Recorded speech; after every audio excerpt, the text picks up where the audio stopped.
దేవుని స్తోత్రం. ప్రభువు రక్షకుడైన యేసుక్రీస్తు నామములో వందనాలు. హబక్కూకు గ్రంథము 3వ అధ్యాయము 2వ వచనంలో, యెహోవా సంవత్సరములు జరుగుచుండగా నీ కార్యము నూతన పరచుమని దేవుని వాక్యం సెలవిస్తుంది. కనుక నా ప్రియకుమారుడు, ప్రియకుమార్తె, ఈ యొక్క సంవత్సరాలు దేవుని యెహోవా సంవత్సరములు జరుగుచుండగా ఈ యొక్క సంవత్సరాన్ని దేవుని చేత మనకు అనుగ్రహించబడినవి.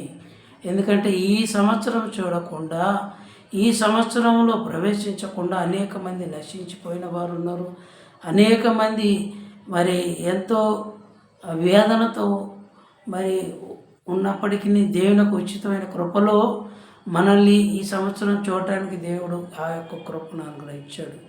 కనుక కారణం ఏంటంటే ఆయనను మరి మహిమపరచడానికి ఈ యొక్క సంవత్సరంలో దేవుడు మనల్ని ఇచ్చాడు. కారణం ఏంటంటే మన యొక్క ఆలోచనలు, మన యొక్క ఉద్దేశాలు, మన యొక్క తలంపులు దేవునికి వ్యతిరేకంగా ఉంటే మనం మార్చుకొని, ఇదిగో పాతవి గతించేయి, సమస్తము క్రొత్తవయ్యాలి. కొత్త సంవత్సరంలోకి వెళ్ళిన తర్వాత కూడా పాత ఆలోచనలతో, పాత ఉద్దేశాలతో, పాత తలంపులతో మనము ఉండకుండా కొత్త తలంపులతో, కొత్త ఆలోచనలతో, కొత్త మనసుతో, కొత్త ఉద్దేశాలతో మనము ఈ యొక్క కొత్త సంవత్సరంలో జీవించేవారుగా ఉండాలని దేవుని వాక్యం సెలవిస్తుంది.